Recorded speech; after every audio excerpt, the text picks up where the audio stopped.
आइए प्रस्तुत है आज की कहानी ठाकुर का कुआं।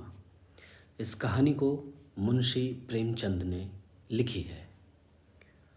मैं अक्षय पांडे आपका स्वागत करता हूं हमारे चैनल अक्षय पांडे पर, जहां हम साहित्य की बातें करते हैं। आइए सुनते हैं ठाकुर का कुआं। जोखू ने लोटा मुंह से लगाया तो पानी में सख्त बदबू आई। गंगी से बोला, यह कैसा पानी है? मारे बास के पिया नहीं जाता। गला सूखा जा रहा है और तू सड़ा हुआ पानी पिलाई देती है। गंगी प्रतिदिन शाम को पानी भर लिया करती थी। कुआं दूर था, बार बार जाना मुश्किल था। कल वह पानी लाई तो उसमें बू बिल्कुल ना थी। आज पानी में बदबू कैसी? लोटा नाक से लगाया तो सचमुच बदबू थी। ज़रूर कोई जानवर कुएं में गिरकर मर गया होगा, मगर दूसरा पानी आवे कहाँ से? ठाकुर के कुएं पर कौन चढ़ने देगा? दूर से लोग डांट बताएंगे, साहू का कुआं गांव के उस सिरे पर है, परंतु वहां भी कौन पानी भरने देगा? चौथा कुआं गांव में है नहीं। जोखू कई दिन से बीमार है। कुछ देर तक तो प्यास रोके चुप पड़ा रहा, फिर बोला, अब तो मारे प्यास के रहा नहीं जाता। ला थोड़ा पानी नाक बंद करके पी लूं। गंगी ने पानी ना दिया। खराब पानी पीने से बीमारी बढ़ जाएगी, इतनी जानती थी, परंतु यह न जानती थी कि पानी को उबाल देने से उसकी खराबी जाती रहती है। बोली, यह पानी कैसे पियोगे? न जाने कौन जानवर मरा है। कुएं से मैं दूसरा पानी लाए देती हूँ। जोखू ने आश्चर्य से उसकी ओर देखा। दूसरा पानी कहाँ से लाएगी? ठाकुर और साहू के 2 कुएं तो हैं, क्या एक लोटा पानी ना भरने देंगे? हाथ पांव तुड़वा आएगी और कुछ ना होगा। बैठ चुपके से। ब्रह्म देवता आशीर्वाद देंगे, ठाकुर लाठी मारेंगे, साहू जी 1 के 5 लेंगे। गरीबों का दर्द कौन समझता है? हम तो मर भी जाते हैं तो कोई द्वार पर झांकने नहीं आता। कंधा देना तो बड़ी बात है। ऐसे लोग कुएं से पानी भरने देंगे? इन शब्दों में कड़वा सत्य था। गंगी क्या जवाब देती, किंतु उसने वह बदबूदार पानी पीने को ना दिया। रात के 9 बजे थे।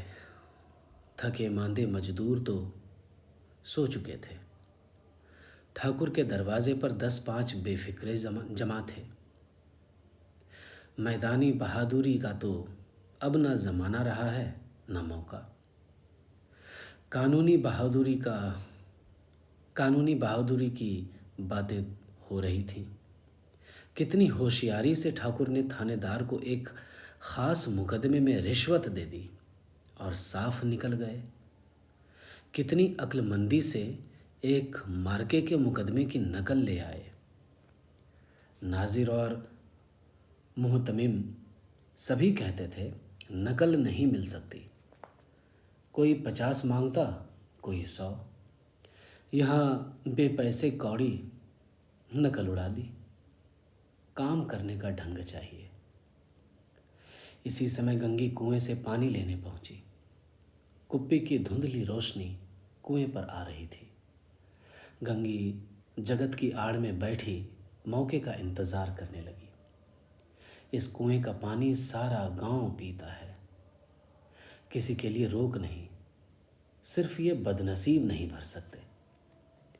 गंगी का विद्रोही दिल रिवाजी पाबंदियों और मजबूरियों पर चोटें करने लगा। हम क्यों नीच हैं और यह लोग क्यों ऊंच हैं? इसलिए कि ये लोग गले में तागा डाल लेते हैं। इसलिए कि ये लोग गले में तागा डाल लेते हैं। यहाँ तो जितने हैं, एक से एक छठे हैं।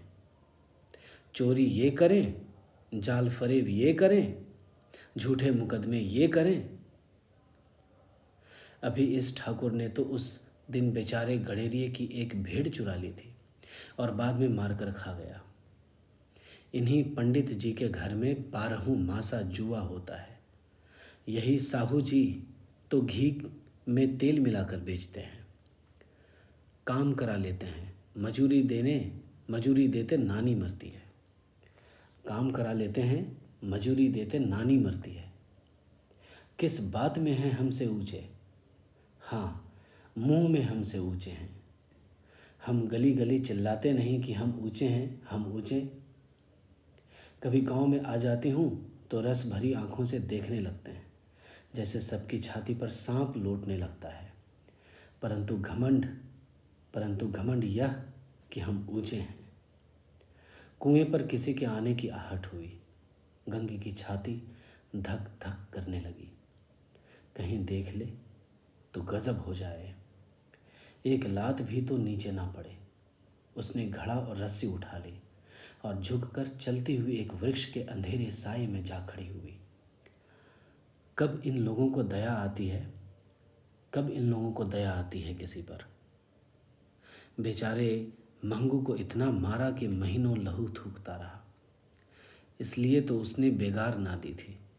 उस पर ये लोग ऊंचे बनते हैं। कुएं पर 2 स्त्रियां पानी भरने आई थीं। इनमें बातें हो रही थीं।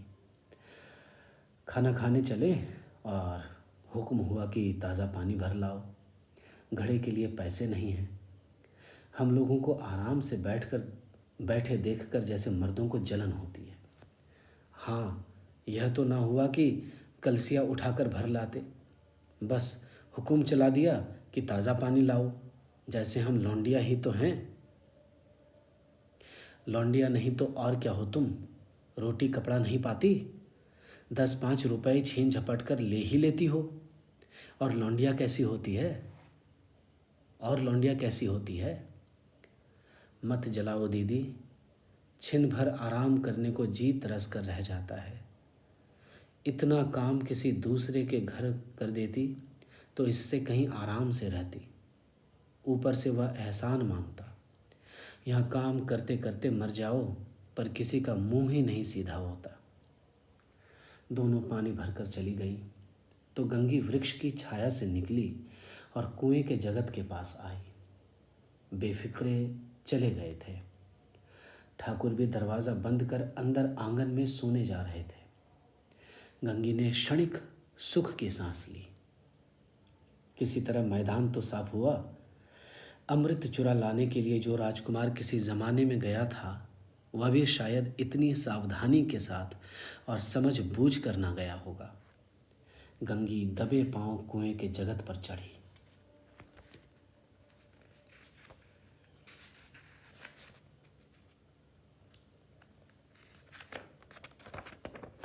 विजय का ऐसा अनुभव उसे पहले कभी ना हुआ था।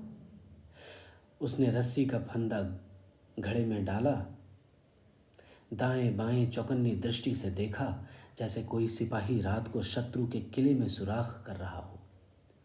अगर इस समय वह पकड़ ली गई तो फिर उसके लिए माफ़ी या रियायत की रत्ती भर उम्मीद नहीं।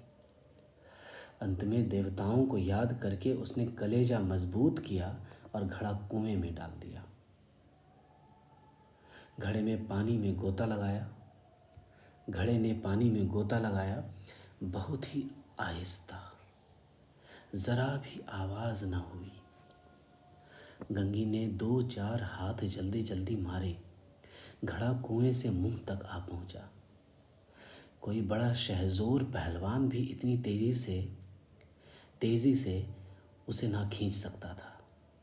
गंगी झुकी कि घड़े को पकड़कर जगत पर रखे कि एकाएक ठाकुर साहब का दरवाज़ा खुल गया। शेर का मुंह इससे अधिक भयानक ना होगा। गंगी के हाथ से रस्सी छूट गई। रस्सी के साथ घड़ा धड़ाम से पानी में गिरा और कई क्षण तक पानी में हलकोरे की आवाज़ें सुनाई देती रहीं। ठाकुर, कौन है, कौन है? पुकारते हुए कुएं की तरफ आ रहे थे और गंगी जगत से कूदकर भागी जा रही थी। घर पहुंचकर देखा कि जोखूर लोटा मुंह से लगाए वहीं मैला गंदा पानी पी रहा है। बहुत बहुत शुक्रिया आपका। हम मिलते हैं किसी दूसरी नई कहानी के साथ। तब तक के लिए बहुत बहुत धन्यवाद।